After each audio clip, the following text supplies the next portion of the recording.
Welcome everyone of class 12।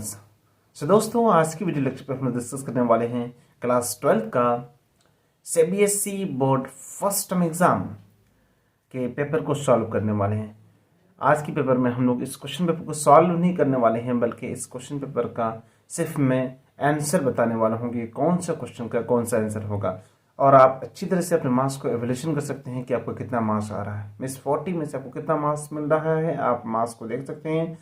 और मेरे answer की में 100% सही होने की गारंटी है, कुछ भी कोई मिस्टेक नहीं, 100% गारंटी, 100% बता रहा हूँ कि हमारे क्वेश्चन पेपर का आंसर जो होगा बिल्कुल करेक्ट होगा, आपको फुल गारंटी दी जाती है। चलिए शुरू करते हैं। तो आज की क्वेश्चन पेपर में क्लास 12 सीरीज SSJ1 ये कोड दिया गया है, जिसका प्रश्न पत्र code means question paper code दिया गया है 06514 और सेट नंबर 4। इसी को डिस्कस करने वाले हैं। और भी कोई सेट आया होगा तो उसको भी हम बाद में डिस्कस करेंगे। चलिए दोस्तों, टाइम को बगैर बर्बाद किए हुए चलिए शुरू करते हैं। ये क्वेश्चन पेपर मैं किसी बच्चे का लिया था, जिसमें उसने अपना यहाँ रोल नंबर लिखा है और यहाँ दिया हुआ है क्वेश्चन पेपर कोड दिया गया है, ठीक है ना। यह सेट नंबर 4 दिया गया है और यहाँ गणित mathematics term 1 miss CBSE board first term exam का क्वेश्चन पेपर है, जो आज 5 दिसंबर 2021 को हुआ है। इस क्वेश्चन पेपर में टोटल 50 क्वेश्चंस हैं, यहाँ आप देख सकते होंगे। 90 मिनट्स का क्वेश्चन पेपर है और यहाँ अधिकतम मैक्सिमम मार्क्स 40 है। चलिए ठीक है, लेकिन इसमें टोटल कितना क्वेश्चन दिया गया बताओ तो। टोटल का टोटल 50 क्वेश्चन दिया गया है। चलिए, ये हो गया हमारा क्वेश्चन पेपर का इनसाइड वाला पेज। आप यहाँ गौर से देख सकते हैं कि जनरल इंस्ट्रक्शन दिया गया है, जिसमें 50 क्वेश्चन दिया गया है, उनमें से 40 क्वेश्चन को सॉल्व करना है। चलिए शुरू करते हैं सेक्शन ए में। तो सेक्शन ए का सिर्फ मैं आंसर बताने वाला हूँ, क्योंकि बहुत देर हो चुकी है, अभी मैं सॉल्यूशन नहीं बना पाऊँगा। तो मैं चाहता हूँ कि आज आपको मैं सिर्फ आंसर की बता देता हूँ, मिस क्या क्या कौन कौन सा क्वेश्चन का कौन कौन सा आंसर होगा। आप इससे बखूबी मिला सकते हैं कि आपको कितना मार्क्स आ रहा है। तो आप मुझे कमेंट बॉक्स में कमेंट करके बताइए कि आपको 40 में से कितना मार्क्स आ रहा है। 40 आ रहा है, 40 आउट ऑफ 40 आ रहा है, 39 आउट ऑफ 40 आ रहा है, 38 आउट ऑफ 40 आ रहा है, या 37 या 36 या 35 या 34 या 32 33 31 क्या आ रहा है मार्क्स, आप मुझे कमेंट करके कमेंट सेक्शन में बता सकते हैं, ठीक है। मैं समझता हूँ जिसका 30 से ज़्यादा मार्क्स आया होगा वो बहुत अच्छे जोन में है, और बाकी जिसका 30 से कम आया होगा तो उसको भी घबराने की कोई ज़रूरत नहीं, क्योंकि थोड़ा क्वेश्चन पेपर लेंदी था और मैंने क्वेश्चन पेपर को खुद देखा, मैंने सॉल्व भी किया, देखा कि थोड़ा सा लेंदी क्वेश्चन पेपर है, जिसकी वजह से आपका मार्क्स अगर 30 से थोड़ा सा कम भी आता है तो कोई घबराने की ज़रूरत नहीं। So best of luck of next exam, okay. तो चलिए शुरू करते हैं। सो सेक्शन ए का फर्स्ट क्वेश्चन का आंसर। फर्स्ट क्वेश्चन है, relation R is defined on N which of the following is the reflexive relation. So इनका answer जो होगा मैं आपको आंसर ही से बताने वाला हूँ। So C will be the correct option, okay. तो सी नंबर हो जाएगा इनका करेक्ट ऑप्शन। चलिए क्वेश्चन नंबर 2 में चलते हैं। मैंने इनको सॉल्व किया है, मैंने काफ़ी मेहनत किया है, समझ रहे हैं। तब मैं आपको क्या बता रहा हूँ, बताओ, ऑप्शंस बता रहा हूँ, ठीक है। सो आप इससे मैच कर सकते हैं। 100% गारंटी दिया है कि आपका एकदम 100% सही होगा, ओके। चलिए, सो ये क्वेश्चन नंबर 2 है, द फंक्शन एफ, इतना इतना दिया गया है, समझ रहे हैं ना। F x is to 4 + 3 cos x दिया गया, is this one is bijective 1 but not on 2, 1 on 2 but not 1 1 या। सो दोस्तों ये हो जाएगा correct. So D number, neither 1 1 nor on 2। चलिए अब चलते हैं क्वेश्चन नंबर 3 में। सो क्वेश्चन नंबर 3 है, if y is to cot inverse x where x is less than 0 then. So means आपको बताना है कि y का जो वैल्यू होगा वो कहाँ से कहाँ तक के बीच में होगा, ठीक है। सो इनका करेक्ट ऑप्शन हो जाएगा, बताऊँ, 3 का बी नंबर, ओके। सो 3 का बी नंबर करेक्ट हो जाएगा। चलिए अब देखते हैं हम लोग क्वेश्चन नंबर 4 को। सो क्वेश्चन नंबर 4 कह रहा है, the number of function defined from, यहाँ 1 2 3 4 5 और यहाँ दिया गया A B which are 1 1 is. So दोस्तों इसका क्वेश्चन नंबर 4 का आंसर हो जाएगा D number. So D will be the correct options, okay. So fifth number में जितने, फिफ्थ क्या है, if A is equal to इतना दिया गया है, देन इतना माइनस इतना इंटू इतना माइनस इतना इज इक्वल टू, सो कितना हो जाएगा बताओ तो। फिफ्थ का भी हो जाएगा डी ऑप्शंस, ओके। सो ये जो जिस बच्चे का मैंने क्वेश्चन पेपर लिया है, बच्चा ने बिल्कुल सही किया है, ठीक है। सो दोस्तों इतना हो गया। क्वेश्चन नंबर 5 का आंसर कितना हो जाएगा, डी हो जाएगा। चलिए क्वेश्चन नंबर 6 को देखते हैं। If P is 3 into 3 order matrix such that P dash means P transpose या P dash is equal to 2P plus I। I मतलब वो क्या है बताओ, मैट्रिक्स है, where P dash is the transpose of P, then तो कौन सा ऑप्शन करेक्ट होगा वो आपको बताना है। तो 6 का हो जाएगा बी नंबर। ओके, तो 6 का बी हो जाएगा करेक्ट। चलिए अब हम लोग देखते हैं क्वेश्चन नंबर 7 को। तो 7 का क्या ऑप्शन होना चाहिए बताओ। तो if order of matrix A is 2 into 3, of matrix B is 3 into 2 and matrix C is 3 into 3, then which one of the following is not defined? So इनका 7 का A हो जाएगा, ठीक है ना। तो 7 का A करेक्ट हो जाएगा। चलिए 8 नंबर को देखते हैं। If A is equal to इतना alpha 2 alpha and A cube is equal to 27 दिया हुआ, then the value of alpha is कितना हो जाएगा। D will be the correct options of question number 8। So 9 नंबर में चलते हैं। तो इफ इतना इज इक्वल टू इतना, then the value of x is equal to कितना हो जाएगा बताओ। तो 9 का ऑप्शन हो जाएगा आपका डी नंबर। सो 9 का भी कितना हो जाएगा, डी ऑप्शंस। ओके, चलते हैं अब हम लोग शुरू करते हैं 10 नंबर को। सो द इनवर्स ऑफ इतना इस कितना हो जाएगा। इनवर्स निकालना बहुत आसान है, थोड़ा सा लेकिन लेंदी है, टाइम लगेगा, लेकिन क्या दिक्कत है, एडजॉइंट निकालना पड़ेगा, उसके बाद इनवर्स निकाल लेना पड़ता है। सो द इनवर्स ऑफ इतना इज इक्वल टू कितना हो जाएगा। तो आपको ऑप्शन चूज करना है। सो 10 का जो करेक्ट ऑप्शन हो जाएगा वो हो जाएगा B. So B will be the correct option of question number 10। तो चलिए शुरू करते हैं 11th को देखते हैं। 11th का क्या ऑप्शन होगा। तो क्वेश्चन नंबर 11th में if A is equal to इतना दिया हुआ, then A inverse is equal to कितना हो जाएगा। सो 11 का जो ऑप्शन होगा वो हो जाएगा A number. So A will be the correct options of question number 11th। Okay, so 12 पर in the if the function F x is equal to इतना दिया हुआ है is continuous, then the value of K, ये continuous दिया हुआ है, इसके लिमिट में जो यहाँ लिमिट दिया हुआ है, ठीक है ना। तो आपको के का वैल्यू फाइंड करना है। कितना सिंपल क्वेश्चन है, लॉलीपॉप की तरह है। सो इनका वैल्यू हो जाएगा तो कितना, के का वैल्यू या B number. So B will be the correct options of question number 12। चलिए दोस्तों अब शुरू करते हैं क्वेश्चन नंबर 13 को। चलिए क्वेश्चन नंबर 13 क्या है। Function F x is equal to greatest integer, यहाँ दिया हुआ है x, where x is the greatest integer function that is less than or equal to x is continuous at। तो आपको बताना होगा, ठीक है ना। तो कितना हो जाएगा बताओ। तो 13 का हो जाएगा C number. C will be the correct options. मैंने इन सारे क्वेश्चन को सॉल्व किया है, मैंने सरसरी निगाहों से देखा है, तो तब हमें इसका सॉल्यूशन पता है, ठीक है ना। ठीक है, तो आपको मैं सॉल्यूशन भी बता दूंगा, ठीक है। तो मैं कल एक वीडियो लेके आऊंगा और मैं आपको सारे क्वेश्चन का सॉल्यूशन भी बता दूंगा, ठीक है। चलिए तो 14 का ऑप्शन कितना हो जाएगा। तो if y is equal to 10 inverse e to the power 2x then dy upon dx is equal to, एकदम लॉलीपॉप की तरह क्वेश्चन है दोस्तों, घबराने की कोई जरूरत नहीं है। सो 14 का ऑप्शन कितना हो जाएगा बताओ। तो 14 का हो जाएगा A number. So A will be the correct option. Okay, चलिए सॉल्व करते हैं 15 को। मैं क्लियरली सॉल्व करने वाला नहीं हूं, मैं आपको सिर्फ ऑप्शन बताने वाला हूं, ठीक है ना। सो 15 नंबर में क्या, if y square 2 minus x is equal to x cube then dy upon dx, और यहाँ कुछ वैल्यू दिया है 1 पे कितना हो जाएगा। तो 15 का हो जाएगा ए नंबर। ओके, तो 15 का ए हो जाएगा। चलिए दोस्तों अब हम लोग सॉल्व करते हैं 16 को। 16 number, the angle between the tangents to the curve y is equal to x square minus 5x plus 6 at the points 2,0 and 3,0 is कितना हो जाएगा। तो 16 का करेक्ट ऑप्शन हो जाएगा ए नंबर। ओके, तो 17 नंबर को देखते हैं। The interval in which function y is equal to x cube plus x square plus 6 is increasing in, किस ऑर्डर पे करेगा। ए करेक्ट होगा, बी या सी या डी।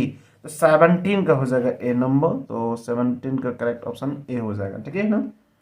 चलिए 18 को देखते हैं। The value of x for which x minus X square is maximum is, किस वैल्यू में x minus X square maximum होगा। तो आपको ऑप्शन में चूज करना, मीन्स आपको सॉल्व करना, सॉल्व करके आपको खुद मिल जाएगा, मीन्स वो आंसर आपके मैक्सिमम जो वैल्यू होगा, मैक्सिमम जिस वैल्यूज में मैक्सिमम मिलता है वो दिया हुआ है। तो 18 का क्या हो जाएगा, बी नंबर। ओके, 18 का बी हो जाएगा।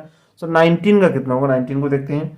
सो 19 क्वेश्चन में कह रहा है, if the corner points of the feasible region of an LPP linear programming वाला दिया हुआ questions are 0, 3, 3, 2, 0,5 then the minimum value of z is equal to 11x plus 7y का कितना हो जाएगा। तो यहाँ क्वेश्चन नंबर 19, क्वेश्चन नंबर 19 का हो जाएगा ऑप्शन ए। तो A will be the correct options of question number 19। So 20 number को देखते हैं। The number of solutions of the systems in equations x plus 2y less than equal to 3 to 3x plus 4y greater than equal to 12, where x is greater than equal to 0 and y is greater than equal to 1. So is कितना हो जाएगा means 20 का जो correct option होगा वो भी हो जाएगा ए ऑप्शन. ओके, अब हम लोग सॉल्व करने वाले हैं. मैं सॉल्व तो नहीं बल्कि हम लोग देखने वाले हैं, सिर्फ ऑप्शन को देखते हैं कि कितना ऑप्शन आपका सही हुआ है, कितना ऑप्शन आपका गलत हुआ है. आप अच्छी तरह से इनको मैच कर सकते हैं. ठीक है ना, कि आपने एग्जाम दिया है, क्वेश्चन पेपर से मैच कीजिए कि आपका कितना ऑप्शन सही है, कितना ऑप्शन गलत है. वो सेक्शन बी, तो सेक्शन बी में भी 20 क्वेश्चन है, उसमें से आपको 16 क्वेश्चन का आंसर देना है. तो 21 का सही ऑप्शन हो जाएगा the number of equivalence relation in the set 1 2 3 containing the elements 1 2 and 2 1. सो ये कौन सा हो जाएगा, the number of equivalent relations. ठीक है, तो 21 का करेक्ट ऑप्शन हो जाएगा सी नंबर. ओके, एंड 22 में चलते हैं. सो 22 नंबर का ऑप्शन हो जाएगा करेक्ट ऑप्शन 22 नंबर का डी नंबर हो जाएगा, नॉट डिफाइन हो जाएगा. ठीक है, तो 23 में चलते हैं फंक्शन एफ इतना दिया हुआ नेचुरल टू नेचुरल दिया हुआ is defined by f n is equal to इतना. So n plus 1 by 2 if n is odd, n by 2 if n is even. So इनका करेक्ट ऑप्शन हो जाएगा 23 का हो जाएगा सी नंबर. तो C number onto but not 1 1 हो जाएगा. ठीक है, अब चलते हैं सॉल्व करते हैं क्वेश्चन नंबर 24 का. The value of sine inverse cos 13 pi by 5 is equal to कितना हो जाएगा. ठीक है, तो आपको बताना है. तो सही ऑप्शन हो जाएगा 24 का कितना बताओ जल्दी, बी नंबर. तो B will be the correct option of question number 24. चलिए देखते हैं क्वेश्चन नंबर 25 को. If sine inverse x greater than cos inverse x then x should lie in the interval. आपको बताना है ये कंडीशन दिया हुआ, then x lie in the interval means x को किन किन इंटरवल के बीच में आना चाहिए. तो x जो लाई करेगा वो किस किस इंटरवल के बीच में. So 25 sine inverse x greater than cos inverse x. So इनका करेक्ट ऑप्शन हो जाएगा सी नंबर. ओके, तो C will be the correct option. तो क्वेश्चन नंबर 25.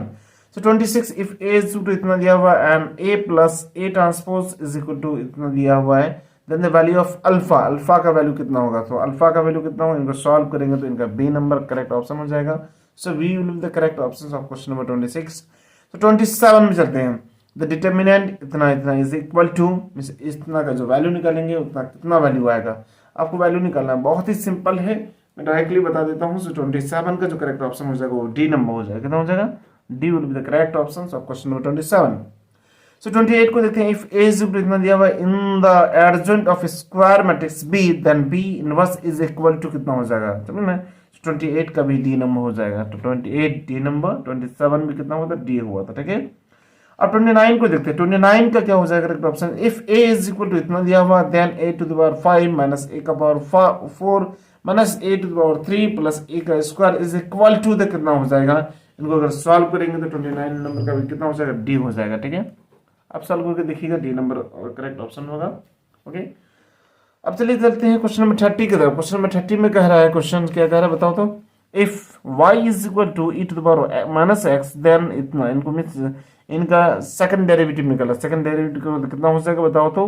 और फर्स्ट डेरिवेटिव का minus e to the power minus x हो जाएगा. Second derivative का माइनस फिर बाहर आ जाएगा, माइनस प्लस प्लस हो जाएगा, e to the power minus x हो जाएगा. तो इनका करेक्ट ऑप्शन हो जाएगा कितना, y is equal to y हो जाएगा. मींस आई थिंक 30 का बी करेक्ट ऑप्शन हो जाएगा. 30 का बी. 31 को देखते हैं. If x is equal to का square plus 1 and y is equal to 280 then d mean second derivative at t is equal to. दोस्तों कितना सिंपल क्वेश्चन. 31 का कितना हो जाएगा जल्दी बोलो. 31 का भी बी हो जाएगा, एकदम लॉलीपॉप की तरह क्वेश्चन है. ओके, 32 को देखते हैं. The function F x is equal to x square for x is less than इतना and 2 minus X for x is greater than equal to 1. So आपको बताना है कि ये ऑप्शन में चूज करके not differentiable at x equal to 1 है, not या differentiable at x equal to 1 है, not continuous at x equal to 1 है, या neither continuous not differentiable at x equal to 1. So 32 का जो करेक्ट ऑप्शन होगा वो कितना होगा, ए हो जाएगा. Means not differentiable at x equal to 1. Means ये x इक्वल टू 1 में डिफरेंशिएबल नहीं होगा. ठीक है, तो 32 का ए करेक्ट ऑप्शन हो जाएगा. ठीक है, अब सॉल्व करते हैं हम लोग. देखते हैं क्वेश्चन नंबर 33 को. 33 का क्या हो जाएगा बताओ तो. 33 ओके, आप अपने मार्क्स को शेयर कर सकते हैं. आपका कितना मार्क्स आया है कमेंट बॉक्स में कमेंट कीजिए. और हाँ, कुछ भी अगर डाउट होगा तो प्लीज हमसे पूछ सकते हैं. ठीक है ना, और उम्मीद करता हूं कि मैं आपके लिए इनका एक सॉल्यूशन वाला वीडियो लेके आ जाऊंगा, ठीक है। सो द कर्व 33 का the curve x square minus x y plus y square is 27 has tangent parallel to x axis at, तो कौन सा पॉइंट इनका करेक्ट ऑप्शन हो जाएगा? तो 33 का जो होगा वो ए नंबर हो जाएगा, 33 ए हो जाएगा करेक्ट। 34 को देखते हैं। Wire of length 20 centimetre is spend in the form of sector of circle, the maximum area that can be enclosed by the wire, ठीक है। Wire of length 20 centimetre is spend, so इनका answer कितना है? 34 का हो जाएगा correct answer B number, okay. आप इनको सॉल्व कर सकते हैं, ठीक है ना। 34 का बी हो जाएगा। 35 का the function x minus sin x is decreases, 35 बोल रहा है कि x minus sin x decreases, समझे ना, किस वैल्यू में डिक्रीज करेगा? तो ये इनका हो जाएगा नो वैल्यू ऑफ x का किसी भी वैल्यू में डिक्रीज नहीं करेगा। If theta is the angle of intersection between the curve इतना एंड इतना, then the value of theta, तो थीटा का वैल्यू कितना हो जाएगा? 36 का जो थीटा का जो वैल्यू होगा वो ए हो जाएगा, 3/5 हो जाएगा। The maximum value of z is equal to 3x plus 4y subject to the constant x is greater than 0 and y is greater than 0, then x plus y less than y is कितना होगा? 37 का कितना correct option होगा बताओ तो? 37 will B will be the correct option of question number 37। आपको बिल्कुल 100% guarantee दिया थी कि आपका आंसर बिल्कुल प्योर, बिल्कुल करेक्ट, बिल्कुल सही होगा, ठीक है। तो घबराने की कोई जरूरत नहीं। अगर आप मेरे वीडियो में अगर नए हैं तो प्लीज मेरे वीडियो चैनल को सब्सक्राइब कर लीजिए। और हाँ ओके, आपको घबराने की कोई जरूरत नहीं। अगर मेरे वीडियो चैनल में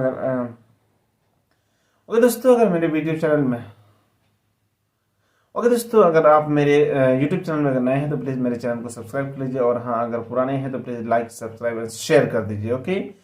चलिए सॉल्व करते हैं हम लोग। अब कितना नंबर को बताओ? 38 नंबर को। The feasible region of an LPP is given in the following figure, यहाँ दिया गया है। Then the constraint of the LPP are x is greater than 0 and y is greater than 0 and, तो कौन सा ऑप्शन सही होगा? तो 38 का हो जाएगा हमारा कितना बताओ?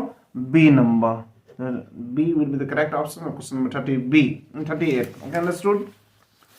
इस सब सॉल्व करते हैं हम 39 को। If the minimum value of an objective function as z is equal to ax plus by occur at 2 points 3, 4 and 4, 3, then the value of इतना कितना हो जाएगा बताओ? जो बहुत ही सिंपल क्वेश्चन 39 का ऑप्शन करेक्ट ऑप्शन हो जाएगा B number. So A is equal to B हो जाएगा, A is equal to B. And 40 number को देखते हैं। For the following LPP maximize z is equal to 3x plus 4y subject to the constant x is greater x minus y minus 1, x minus y is greater than equal to minus 1 and x is less than 3, then x is greater than equal to 0 and y is greater than equal to 0, the maximum value is, तो 40 का जो maximum value होगा वो कितना हो जाएगा? 40 का C correct हो जाएगा। तो 40 का क्या हो जाएगा? सी हो जाएगा, ओके। अब देखते हैं सेक्शन सी में। In this section attempt any 8 question out of questions number 41 to 50, तो you have to solve only 8 questions, but हम सारे क्वेश्चन को सॉल्व करने वाले हैं क्योंकि हमें तो आपको आंसर बताना है ना, इस कौन सा ऑप्शन करेक्ट हुआ, कौन सा ऑप्शन इनकरेक्ट होगा। सो 41 का करेक्ट ऑप्शन कितना हो जाएगा? डी हो जाएगा, 41 का डी हो जाएगा। आप इनको देख सकते हैं, समझे ना। R relation R is defined on said a relation b if and only if a square minus 7ab plus b square 6b square is equal to 0 होता है, ओके, 0 होता है। देन आर क्या कहलाएगा? Reflexive, symmetric but not reflexive, transitive and not reflexive, या reflexive but not symmetric. सो 41 का D number correct option हो जाएगा, 41 का डी। सो 42 का कितना ऑप्शन होगा? तो 42 एक थोड़ा सा सुंदर और बेहतरीन क्वेश्चन है। सो घबराने की कोई जरूरत नहीं। वैल्यू ऑफ इतना ये दिया हुआ डिटरमिनेंट, सो इनका टोटल वैल्यू कितना हो जाएगा? तो वैल्यू हो जाएगा 42 का जो करेक्ट वैल्यू होगा वो कितना होगा बताओ? तो D number. So D will be the correct option of question number 42, okay. So इतना हो गया। 43 नंबर को देखते हैं। इफ इतना इज इक्वल टू इतना दिया हुआ, इतना दिया हुआ है, सो आपको बताना है 43 में 43 का करेक्ट ऑप्शन कितना हो जाएगा बताओ जल्दी से बताओ? B number, B will be the correct option of question number 43, okay. चलिए अब देखते हैं हम लोग क्वेश्चन नंबर 20। अब चलिए दोस्तों, अब हम लोग देखने वाले हैं क्वेश्चन नंबर 44 को। Normal to the curve 3y is equal to 6x minus 5x cube at the point 1, 1/3 passes through the points सो इतना हो गया। अब यहाँ इक्वेशन दिया हुआ है, यहाँ ये दिया पॉइंट दिया हुआ है, तो पासेज थ्रू द पॉइंट्स, तो हमको नॉर्मल का ये निकालना है। तो क्वेश्चन नंबर 44 का हो गया ए, ठीक है ना। क्वेश्चन नंबर 44 का कितना हो गया, ए हो गया। So A will be the correct option of question number बोलो 44। एंड 45 को देखते हैं। If y is equal to sine 2 sine inverse x and then 1 minus X square y2 is equal to कितना हो जाएगा बताओ। 45 का करेक्ट ऑप्शन हो जाएगा 45 का C number. So C will be the correct option question number 25, question number 45। Okay, अब देखने वाले हम लोग कितना नंबर को बताओ, 46 से 50 नंबर को। ओके, खत्म होने वाला केस 62 है। The volume B of the casted half cylinder will be, तो 46 का करेक्ट ऑप्शन हो जाएगा C number. Okay, so 1/2 pi are square h हो जाएगा। सो 46 का करेक्ट ऑप्शन कितना हो जाएगा 1/2 pi are square H. So 47 को देखते हैं। The total surface area S of the casted half cylinder will be, so कितना हो जाएगा 47 का करेक्ट ऑप्शन हो जाएगा B number. So B will be the correct option of question number 47। सो कितना हो जाएगा 48 का करेक्ट ऑप्शन हो जाएगा कितना, C number. So C will be the correct option of question number 48। अब क्या हो गया, अब हमें बताना है 49 का करेक्ट ऑप्शन को। So for the given half cylinder of the volume we the total surface area S is minimum when, तो आपको बताना है कि मिनिमम होगा जब क्या होगा बताओ तो, pi plus 2 V is equal to pi square r cube होगा, समझ रहे हो ना।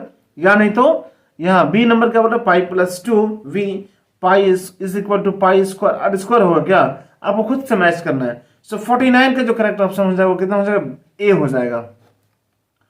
49 का कितना हो जाएगा, ए। तो 50 का कितना ऑप्शन करेक्ट ऑप्शन हो जाएगा बताओ तो जल्दी से।